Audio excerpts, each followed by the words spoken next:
Bonjour, nous proposons de revenir longuement sur cette 7e édition du Festival des Solidarités qui s'est déroulée ici à la Citadelle de Namur. Nous avons rencontré le président de l'ASBL qui organise ce festival et comme il le dit lui-même, ceci est bien plus qu'un festival.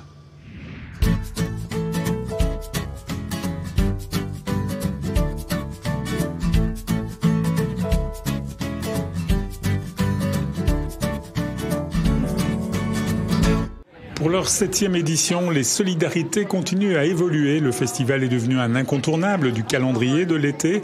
Un festival qui se veut différent, comme le confirme son organisateur, le président de l'ASBL, Fête des Solidarités.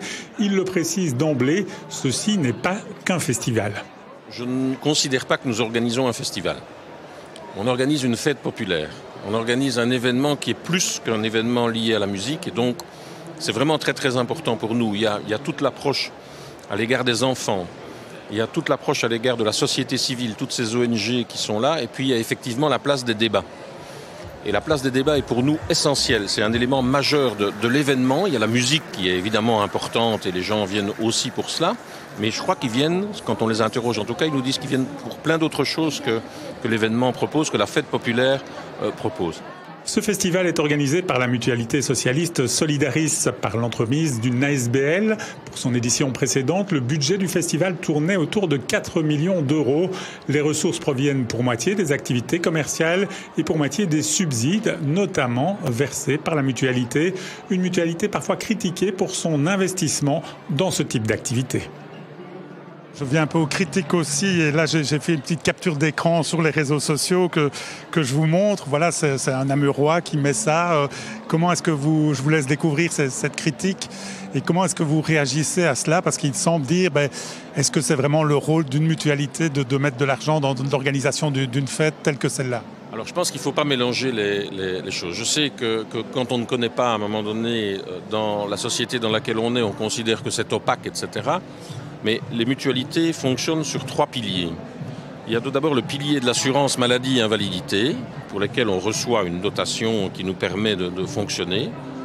Ce n'est pas avec cela qu'on organise la fête des solidarités, c'est totalement indépendant. Il y a ensuite les assurances complémentaires que les affiliés payent. Et là, il y a une partie qui sert à financer ceci, mais une partie, je vais dire, microscopique, qui n'est pas fondamentalement importante.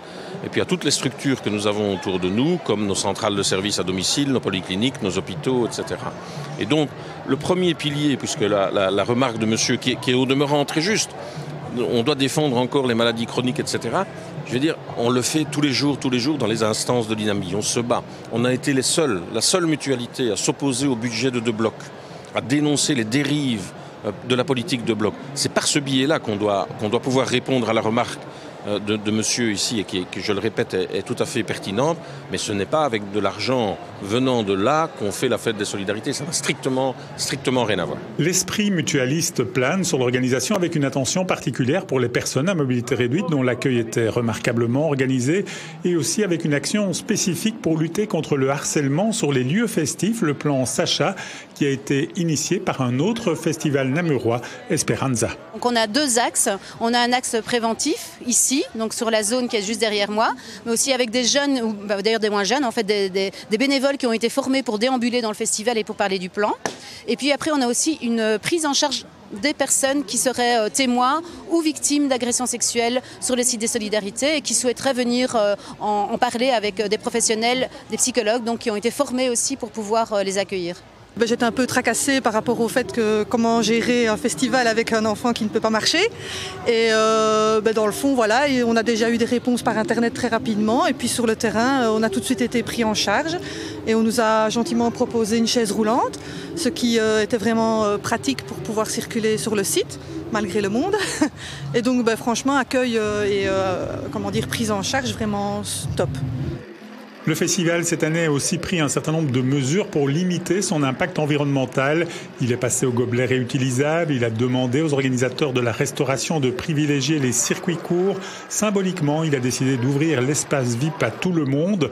Le festival veut tenir compte des remarques pour évoluer, même si pour les boissons, il fait encore appel à des multinationales.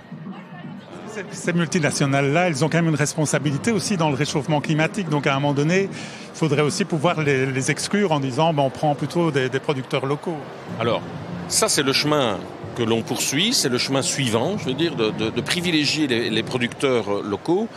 Même si ça a aussi un certain nombre de contraintes mais il faut les intégrer. Mais c'est le chemin sur lequel on est engagé et qu'on poursuivra certainement à l'avenir. Les choses évoluent et le festival apporte aussi sa petite pierre à la prise de conscience environnementale, notamment en organisant des débats, mais aussi une exposition sur les conséquences du réchauffement climatique pour les populations du Sud. Une expo installée dans le tunnel de la citadelle que de nombreux festivaliers de tous âges ont pu traverser, de quoi mettre le monde au cœur de cette fête. Et les éléments climatiques sont évidemment aujourd'hui, et l'actualité nous donne malheureusement raison avec ce qui se passe aujourd'hui en Amazonie, les dernières décisions de ce populiste d'extrême droite qui dirige malheureusement le Brésil aujourd'hui sur les peines que vont encourir les soi-disant ONG alors qu'on sait très bien que c'est pas ça qui crée ça. Donc je crois que mettre à l'ordre du jour ces luttes climatiques et ces luttes sociales, c'était extrêmement important pour nous. Aujourd'hui, il y a aussi beaucoup de monde, donc c'est pas toujours évident non plus. Maintenant, évidemment, oui, je suis sensible en tout cas à l'engagement qui est pris par les organisateurs pour faire attention, en tout cas à la gestion des déchets et à la gestion de l'empreinte que l'homme peut avoir sur le festival en tout cas.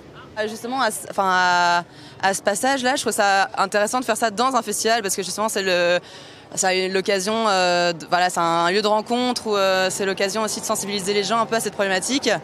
Et d'ailleurs, je trouve qu'on devrait faire ça dans les écoles aussi. Des images choquantes et frappantes, ça vaut mieux que tous les discours, je pense. Donc voilà, non, c'est bien, c'est perturbant. Ouais, voilà, comme on l'a dit, c'est choquant et ça devrait être traité davantage. Parce que le plastique, le plastique, c'est vraiment, c'est un fléau, quoi. Comme toute organisation humaine, la Fête des Solidarités pêche aussi par quelques problèmes d'organisation. Cette année encore, elle était victime de son succès et des conditions météo. Les points d'eau, par exemple, étaient nettement insuffisants pour rassasier la soif des festivaliers. Mais la plupart des participants soulignent les éléments positifs, comme ce festivalier venu en famille pour 3 jours de Binche. Je suis avec donc mes 3 enfants qui ont entre 20 et 15 ans et c'est multigénérationnel. Car même au niveau musical, les concerts sont multiples, autant qu'il y a pour les jeunes, il y a pour les moins jeunes, et il y a entre les deux ceux pour les adolescents et les plus grands, quoi. Vous avez pris le pass 3 jours, qu'est-ce que vous pensez de ce festival ?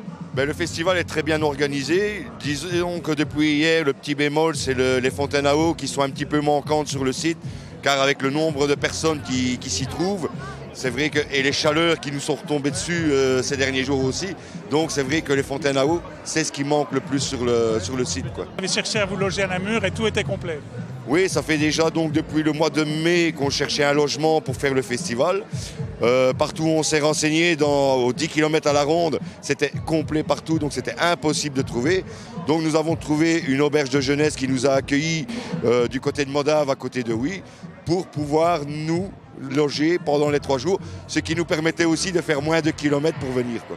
Le site de la Citadelle a évidemment certaines limites, notamment en termes de capacité d'accueil, mais l'organisateur n'est pas prêt à le déserter. Il souligne d'ailleurs les excellentes relations qu'il a nouées avec la ville de Namur. Aujourd'hui, je vous le dis avec beaucoup de sincérité, c'est vraiment une collaboration extrêmement importante qu'on a avec la ville de Namur. C'est vraiment même plus que ça, je veux dire, dans la correction totale avec Maxime Prévost. Ça, je tiens à le dire, la ville de Namur est un soutien extrêmement important. Je pense qu'on a pu démontrer qu'au fil du temps, nous apportions quelque chose à Namur aussi, quelque chose qui manquait probablement à Namur.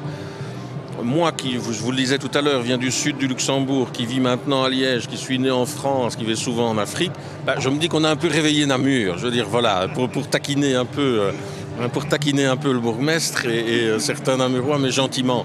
Donc je crois que vraiment c'est quelque chose qu'on a construit pas à pas et ensemble cet événement-là. Je sais qu'il y aura à un moment donné des travaux sur ce site, mais je suis intimement persuadé qu'aujourd'hui les autorités namuroises n'imaginent pas un seul instant que les solidarités puissent s'organiser ailleurs, c'est-à-dire soit dans la banlieue est de Namur, Liège, ou dans la banlieue ouest, Charleroi. Donc voilà, je crois qu'on est bien à Namur.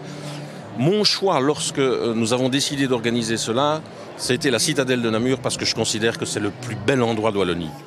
Cette fête n'est pas prête à se délocaliser ailleurs, même si une réflexion sur la croissance sera indispensable pour l'avenir d'un événement musical qui rappelle que les solidarités, mais aussi la solidarité, restent un pilier indispensable à la construction d'un monde meilleur.